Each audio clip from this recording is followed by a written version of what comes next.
지난 대림절 기간 동안에 예수님의 이름에 대해서 이 이사야 선지자를 통하여서 우리에게 계시하신 예수님의 이름에 대해서 하나하나 살펴봤습니다. 그 이름들 기억나십니까?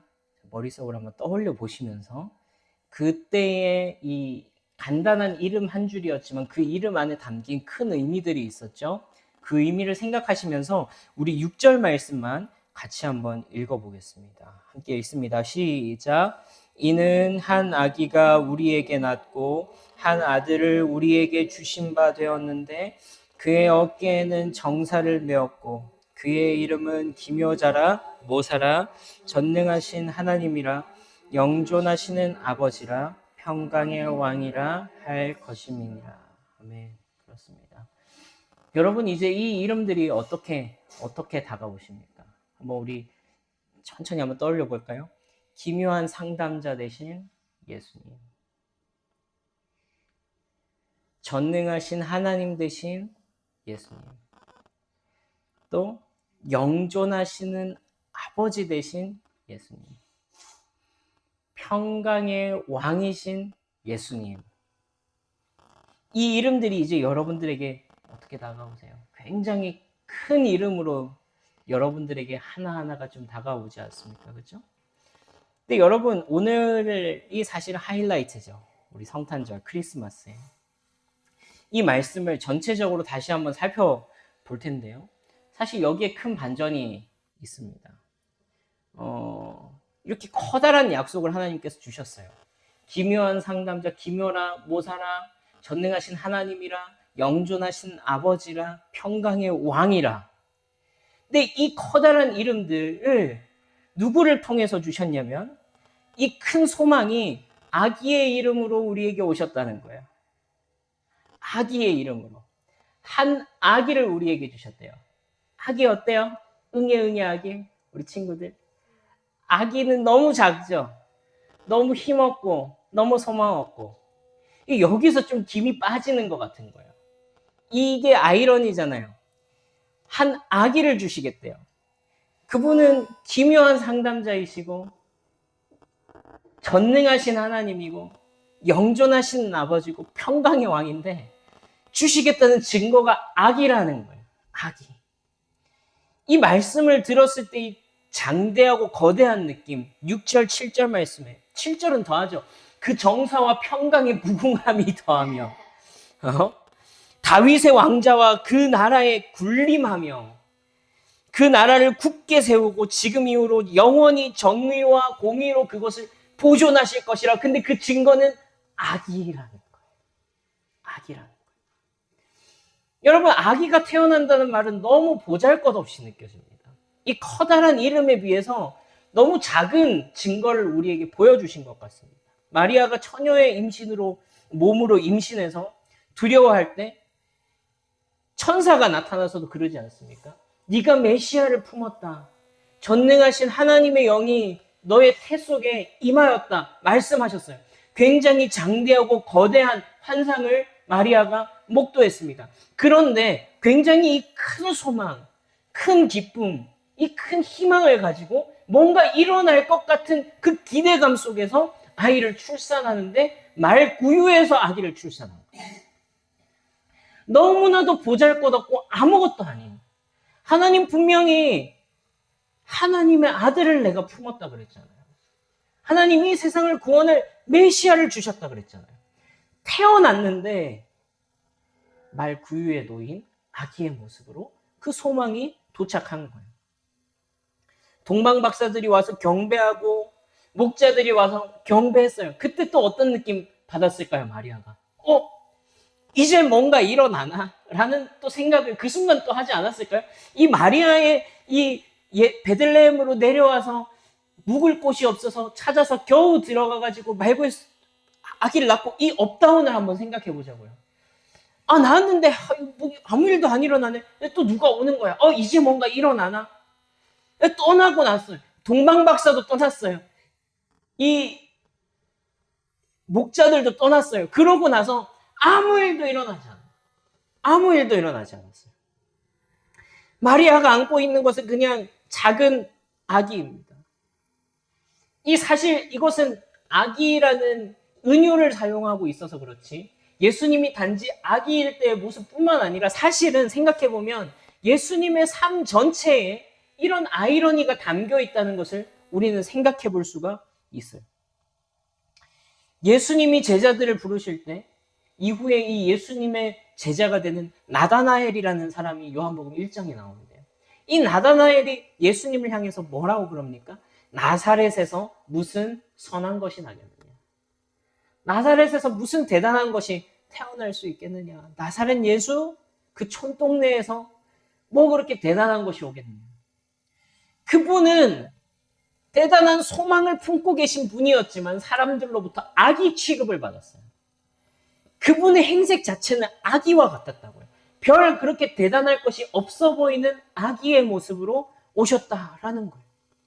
예수님은 대단한 일을 일으키실 것 같은 사인을 계속 일으키시죠. 예수님의 공생애를 처음 시작하시면서 첫 번째 일으킨 사건, 물이 포도주로 변하게 하는 사건. 깜짝 놀랐어요. 그것을 표적이라고 합니다. 놀라운 일이 일어날 것 같습니다. 오병이어의 기적을 일으킵니다. 물 위를 걸어오십니다. 뭔가 일으키시려나 보다. 그런데 죄인들과 세리들과 창기들과 함께 먹고 마시며 비주류들 속에 섞여 살고 계세요. 대단한 소망을 품을 것 같으면서 실제 그 행색은 별것 아닌 아기의 모습을 하고 있었단 말이에요. 예루살렘 성에 드디어 입성하세요. 그렇죠? 사람들이 종려나무 가지를 흔들면서 호산나 다윗의 자손이여 이 높은 곳에서 호산나 하면서 예수님을 막 환영해요. 왕이 입성하신다. 대단한 일이 일어날 것 같다. 그런데 얼마 안 있다가 십자가에 못 박혀 죽으시는 거예요. 그래서요, 이 예수님이 사역을 시작하시고서도 사람들은 그 소망의 크기에 비해서, 그 사람들이 기대했던 거에 비해서 주신 증거가 너무 작아 보여가지고요, 예수님에 대해서 계속해서 실망했던 거예요. 심지어 제자들까지도. 여러분, 이것이 우리에게 한 아기가 태어났다라는 말씀의 의미입니다. 이것이 아기가 태어났다라는 말의 의미라고요. 그런데 그 아기의 이름은 기묘자라, 모사라, 전능하신 하나님이라, 영존하신 아버지라, 평강의 왕이라. 그분은 아기의 모습으로 오셨습니다. 이 소망이 아기의 모습 속에 담겨서 우리 가운데 왔다라고요. 여러분, 어쩌면 우리도 우리의 삶에 이런 일이 일어나기를 기대하고 있는지도 모르죠. 어쩌면 우리도 예수님에게 실망했던 그 많은 사람들과 같은 기대를 오늘 예수님에게서 하고 있는지도 모릅니다. 여러분, 우리가 말씀을 묵상하고 은혜를 받고 예배 가운데 하나님께서 날마다 은혜를 더해주시고 뭔가 일어날 것 같고 뭔가 내 삶 가운데 변화가 시작될 것 같고 뭔가 내 삶 가운데 하나님께서 획기적인 일을 일으키실 것 같은 뭔가 그런 느낌을 받을 때가 있죠. 여러분, 그런데 우리의 현실은 어떠냐는 거예요. 우리의 현실은 그렇게 은혜 받고 뭔가 묵상하고 말씀을 내가 보기 시작하고 하나님 앞에 엎드릴 때에 대단한 변화가 일어나는 것이 아니라 그것이 마치 아기의 모습처럼 별것 아닌 것 같은 모습으로 우리에게 다가올 때가 많다라는 거예요. 우리의 현실은 여전히 아기의 모습이에요. 우리의 모습은 여전히 행색이 보잘것없는 예수님의 모습과 같아요. 뭔가 내 삶이 달라질 것 같은데 현실은 그대로인 것처럼 느껴질 때가 많다라는 거예요. 여러분, 얼마 전에 우리가 이제 함께 리브하면서 창세기 12장 말씀 함께 묵상했었죠. 우리 현정님께서 나눠주신 그 말씀이 저한테 조금 오랫동안 남았어요. 어떤 말씀이었냐면 이런 말씀 하셨어요. 아브라함에게 하나님이 내가 너에게 지시한 땅으로 가라 그랬는데 가서도 현실은 먹고 사는 문제에 여전히 봉착하는 거예요. 믿음으로 갔는데 여전히 먹고 살기 위해서 약속의 땅을 지키지 못하고 이리저리 떠돌아다니다가 결국에는 애국까지 흘러가는 게 우리의 인생이더란 말이에요. 약속의 땅에 가면 하나님이 대단한 일을 일으키실 줄 알았어요. 약속의 땅에 가면 내 인생이 펴질 줄 알았어요. 근데 갔는데 먹고 사는 문제는 여전히 남아있더란 말이에요. 하늘의 별과 같이 바다의 모래알 같이 주시겠대요.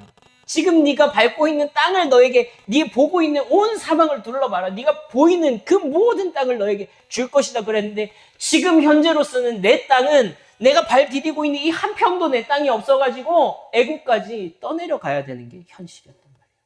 소망이 아기의 모습으로 온 거예요. 여러분, 이거 우리가 늘 겪고 있는 거 아닙니까? 이게 우리 현실이잖아요. 이게 우리가 살아가는 세상이잖아요. 이게 우리의 믿음의 실존이잖아요. 쉽지 않습니다. 쉽지 않아요. 간단하지 않습니다. 그러나 여러분, 이 아기 안에 우리의 큰 소망이 담겨 있는 이 오묘한 진리, 이 보잘것없어 보이는 현실 가운데 이 거대한 소망을 담아내는 놀라운 신비, 이것이 예수를 믿는다는 것의 기쁨이고 예수를 믿는다는 것의 큰 소망이죠. 묘미죠. 여러분, 어쩌면 이것이요, 기독교가 너무나도 인간 중심적인, 인간이 창작해낸 종교가 아니라는 것을 너무나도 명확하게 증명해 주는 것처럼 느껴집니다. 여러분, 인간이 만든 종교는 어떻습니까? 오늘 내가 복을 받아야 돼요. 오늘 내가 잘 돼야 됩니다. 오늘 나에게 효용성이 있는 것이어야지 인간의 종교가 됩니다. 오늘 나를 부유하게 만드는 믿음, 오늘 나를 부자가 되게 만드는, 오늘 나를 더 높은 곳에 올려다 놓는, 오늘 나를 더 성공하는 자리에다가 가져다 놓는 것을 종교로 만드는, 그걸 위해서 공양을 하고 자기를 드리는 거예요. 그게 인간이 만든 종교예요. 그렇죠? 인간의 욕망이 너무나도 적나라하게 그 종교 가운데 투영되어 있습니다. 그것이 사람이 만든 종교예요. 그것을 형상화한 것이 우상이고요. 그렇죠? 사실은 왜 우상에게 절하지 말라고 그래요? 뭐 돌멩이가 신비한 능력이 있어서 거기한테 절하지 말라고 그러는 겁니까? 아니요. 그 돌에 너의 욕망이 그대로 투영되어서 이것을 형상화시킨 게 돌멩이잖아요. 그렇죠? 우상 숭배는 우리의 속 사람에서부터 이미 시작되고 있는 거예요. 그러나 예수님을 믿는다는 건 그런 게 아니죠. 그런 게 아니죠. 우리는 이 너무나도 작은 아기 속에 담겨 있는 큰 소망을 오늘 보고 있습니다. 그리고 중요한 것은 이 소망이 그저 소망으로 끝나는 것이 아니라 날마다 먹고 살 길을 걱정해야 하는 오늘 우리의 삶, 우리의 삶으로, 우리의 삶에 진짜로 그와 같이 일하시는 하나님을 우리로 하여금 그 작은 소망 속에서 보게 하고 경험하게 하신다는 거예요. 눈으로 보이는 것은 너무 작은 소망인데 우리가 살아가며 경험해가며 그 소망 가운데 계신, 이미 일하고 계신 그 하나님의 일하심을 느끼고 경험하는 은혜가 있다라는 거예요. 어떤 하나님을 경험합니까? 기묘하신 상담자 예수 그리스도를 경험하면서 살아가는 거예요. 전능하신 하나님 되신 그분을 경험하면서 살아가는 거예요. 영존하시는 아버지를 경험하면서 살아가는 거예요. 우리의 속사람 가운데 깊은 평강을 주시는 하나님을 되찾아주시는 평강의 왕을 경험하면서 살아가게 하는 거예요. 여러분, 우리가 이 아기, 이 예수님이 어떠한 분으로 오셨는지 함께 나눌 때, 우리가 예수님께서 우리의 이 삶 가운데 이와 같이 이미 일하고 계신다라는 것을 부정할 수가 없죠. 여러분들 삶 가운데서 이미 경험하면서 살고 있지 않습니까? 내 현실이 아기와 같이 보잘것없이 외형적으로 보면 별것 아닐지라도 그 속에 우리가 그 어려운 가운데 살아가면서 그 하나님을 경험하면서 살고 있었다고, 내 삶 가운데서도 그 하나님의 소망이 담겨 있었다고 고백할 수밖에 없잖아요. 부정할 수가 없잖아요. 그렇다는 것입니다. 그런 일이 실제로 우리 속에 일어났다는 거예요. 그리고 우리가 이 소망 속에서 이 아기에 담긴 이 소망을 다시 한번 더 오늘 6절, 7절 말씀을 읽으면서 함께 고백해 보면 좋겠습니다. 우리 한 목소리로 읽어보겠습니다. 시작. 한 아들을 우리에게 주신 바 되었는데 그의 어깨에는 정사를 메었고 그의 이름은 기묘자라 모사라 전능하신 하나님이라 영존하시는 아버지라 평강의 왕이라 할 것이니라. 그 정사와 평강의 더함이 무궁하며 또 다윗의 왕좌와 그의 나라에 군림하여 그 나라를 굳게 세우고 지금 이후로 영원히 정의와 공의로 그것을 보존하실 것이라. 만군의 여호와의 열심히 이를 이루시리라. 그렇죠? 아기로 시작해서 이 이야기는 그 아기의 통치권이 무궁하고 이 아기를 통해서 펼쳐내는 그 샬롬이 영원할 것이다, 무한할 것이다, 무궁할 것이다 라고 선언한 이야기로 끝납니다. 그리고 이 정의와 공의로 이 샬롬을 여전히 보존하실 것이다, 이렇게 이제 이야기가 진행됩니다. 여러분, 그리고 이것을 보장하는 마지막 보증수표, 마지막 직인, 마지막 날인, 마지막 도장, 마지막 이 맹세가 무엇입니까? 우리 함께 읽어봅시다. 제일 마지막 줄 시작. 만군의 여호와의 열심히 이를 이루시리라. 그렇습니다. 여러분, 이 소망은 그 크기가 대단하기 때문에, 그것이 외형적으로 굉장히 화려한 모습을 가지고 있기 때문에, 남들이 다 봤을 때 인정할 만한, 박수 쳐줄 만한 대단한 외형을 가지고 있기 때문이 아니라, 그 악이라는 보잘것없는 어떤 이 작은 존재 안에 담겨있는 이 소망을 만군의 여호와, 모든 군대, 모든 힘 있는 자들의 군주가 되시는 여호와 하나님께서 그것을 이루시겠다고 약속하시기 때문에 이 소망이 의미가 있는 것입니다. 만군의 여호와의 열심히 이것을 이룰 것이다. 무슨 말이에요? 하나님께서 그 속에 담겨있는 소망을 이루기 위해서 지금 최선을 다하고 계십니다. 너희 속에 보잘것없지만 그러나 분명히 존재하는 그 소망, 기묘한 상담자, 전능하신 하나님, 영존하신 하나님, 평강의 왕, 그 소망을 이루시기 위해서 지금도 열심히 최선을 다해서 그것을 행하고 계신 만군의 주 여호와의 열심히 그것을 이루실 것이다 약속하는 거예요. 여러분, 이것이 기독교의 묘미입니다. 우리는 매년 이 성탄을 기념합니다. 말 구유에 나신 아기를 맞이합니다. 그리고 항상 기억하는 것입니다. 무엇을 기억합니까? 소망은 아기의 모습으로 옵니다. 소망이 너무 작고 보잘것없는, 그래서 그 외형만 봤을 때는 아무런 기대도 할 수 없는 그런 모습 속에 이 거대한 소망을 담아서 우리에게 찾아오는구나. 그렇죠? 거대한 모습으로 오지 않는구나. 거대한 모습으로 오는 건 사기구나 라는 것을 우리로 하여금 매년 다시 상기시키는 그런 것입니다. 소망은 아기의 모습으로 옵니다. 그러나 이 아기의 이름은 기묘자라, 모사라, 전능하신 하나님이라, 영존하신 아버지라, 평강의 왕이라. 이것이 이 아기의 이름이라는 거예요. 우리가 성탄을 기뻐한다는 것은요, 이 작은 아기 속에 있는 큰 소망을 기뻐한다는 거예요. 그죠? 여러분, 뭔가 선물을 받았는데 보기에 별로예요. 우리 어제 선물 교환했는데, 그죠? 딱 열어봤는데 뭐 예를 들어서 ABC 초콜릿 하나, 겉으로는 막 기쁜 척 하겠죠. 야, 너무 고마워요. 근데 실상은 ABC 초콜릿이야. 기분이 별로 안 좋죠. 우리가 아기 예수님 보면서 그런 생각 안 하냐는 거예요.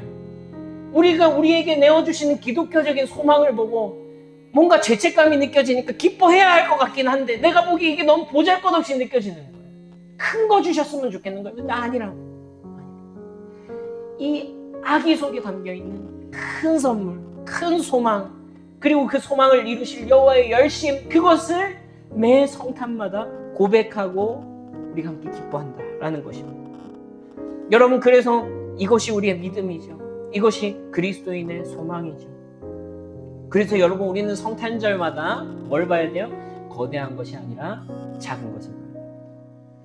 크고 화려한 것이 아니라 보잘것없이 오신 예수님을 봐야 됩니다. 하나님께서는 우리의 삶에요, 이런 은유들을 많이 주셨어요. 이런 은유들을 많이 주셨어요. 여러분, 이번 대림절 기간 동안에 우리가 함께 이 예수님의 모습을 살펴보면서 또 한 해를 돌아보면서 아마도 여러분들의 삶 가운데서도 하나님께서 그렇게 하셨을 것입니다. 당장 손에 잡히고, 당장 거대하고, 당장 내가 결과를 볼 수 있는 그런 소망이 아니라 아기의 모습으로 우리에게 주신 소망이 여러분들 가운데도 있을 거예요. 그리고 그 작은 소망, 이 작은 것 속에 있는 큰 소망, 그 속에서 은혜로 꿈꾸게 하신 그 무엇인가가 있을 것입니다. 그리고 그것을 이루어 가시는 만군의 여호와의 열심을 우리가 마주하면서 살아가게 될 것입니다. 우리에게 예수님이 아기의 모습으로 오셔서 온 세상을 구원하시는 이 소망의 이야기, 이 복음의 서사가 오늘 우리의 삶 가운데 의미 있는 이유가 무엇입니까? 하나님께서 이러한 방식을 우리의 삶 속에서도 계속해서 반복해 나가고 계시기 때문이죠. 그렇죠? 그리스도를 따라가는 성도의 삶을 작은 어떤 복음의 미니어처로 만들어 가시는 거예요. 우리가 우리의 삶 속에서 이 복음의 원리, 이 복음의 양태, 어떤 이 복음의 메커니즘을 우리의 삶 속에서도 반복하면서 살아가고 이 작은 소망이 하나님의 열심으로 인하여서 열매 맺어가는 그 과정을 우리의 온 삶을 통하여서 보게 하시는 것입니다. 만군의 여호와의 열심히 이를 이루실 것이다. 여러분, 오늘 하나님께서 이 말씀으로 우리를 다시 초청하십니다. 초청하시면서 이렇게 말씀하시죠. 이미 우리에게 주신 이야기, 이 우리의 영원한 소망이 되신 그리스도, 이미 시작하신 이 구원의 사역, 소망의 사역을 우리의 인생이 마치는 그날까지 만군의 여호와의 열심으로 이루실 그 은혜 안에서 우리에게 이미 주신 이름, 기묘자라 모사라, 기묘한 모사, Wonderful Counselor, 기묘한 상담자라, 영원하신 전능하신 하나님이라, 영존하신 아버지라, 평강의 왕이라, 이 이름을 우리의 이 삶 가운데서 누리면서 살아가게 하시는 거예요. 경험하면서 살아가게 하시는 거예요. 여러분, 이 선물을 우리가 이미 받아 누리게 하십니다. 믿음이 없이는 하나님을 기쁘시게 못하나니 하나님께 나아가는 자는 그가 계신 것과 그가 자기를 찾는 자들에게 상 주시는 이심을 믿어야 할지니라. 우리 믿음이 없이는 함께 찬양할 텐데요. 우리가 이 믿음을 가지고 아기를 바라볼 수 있는 은혜가 오늘 우리의 성탄 가운데 있으면 좋겠습니다. 그렇죠? 하나님께서 이미 우리에게 믿음으로 주신 이 놀라운 소망이 있는데 그것을 놓쳐버리고 내 눈에 보이는 것으로 화려하지 않다고 막 절망하고 실망하고 이것이 아니라 오늘 우리에게 성탄해 주신 은혜, 소망은 아기의 모습으로, 소망은 아기의 모습으로 주님 우리 가운데 이미 주신 것을 내가 믿음으로 나아갑니다. 믿음이 없이는 우리의 삶 아무것도 아닌 것 같지만 믿음으로 바라봤을 때 그 속에 있는 기묘라 모사라, 전능하신 하나님이라, 영존하신 아버지라, 평강의 왕이라, 이런 고백을 우리의 입술로 고백할 수 있게 되는 그런 은혜가 있을 줄로 믿습니다. 우리 함께 찬양하고 또 기도하시겠습니다.